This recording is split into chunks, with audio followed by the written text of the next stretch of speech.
Basta mga katropa, nakatambay nga lang pala ako sa labas namin nang bigla naman akong mayaya nung kumpare kong kauwi lang ng galing Japan. Laro daw kami ng basketball.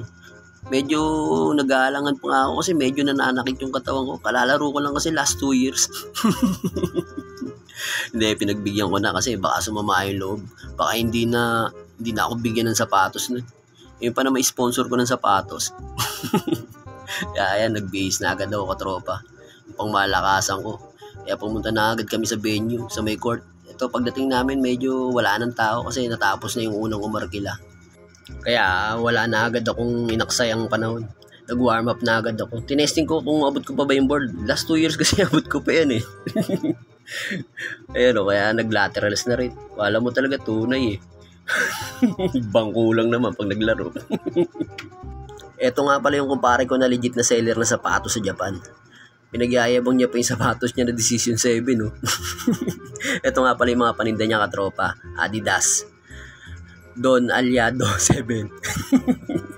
Saka Paul Anka 5. Hindi katropa, biro lang. Mga legit yung katropa. Galing talagang Japan yan. Mga naka-black tag yung katropa. Ibig sabihin pagka black tag katropa, sa Japan lang talaga nire-release yun. Saka hindi ka basta-basta makakapag-resell dyan. Hindi ka, kailangan member ka muna ng mga elite na reseller bago ka makabili ng sapatos sa kanila.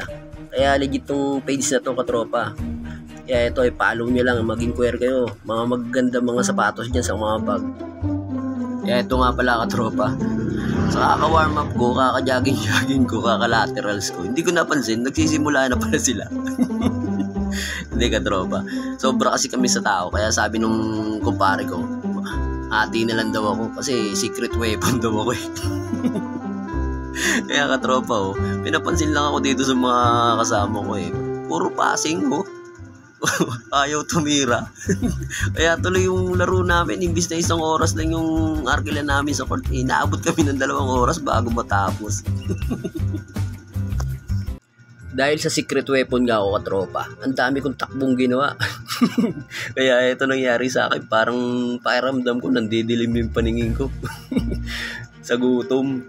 Kaya nagyaya na agad ako umuwi katropa. Kasi para talagang ginugutom na eh. Kaya pag-uwi ko katropa, pinrepair ko na agad tong dinner ko. Sa mga hindi nakakalam pala katropa, naka-diet ako katropa. Naka-calorie deficit nga pala ako.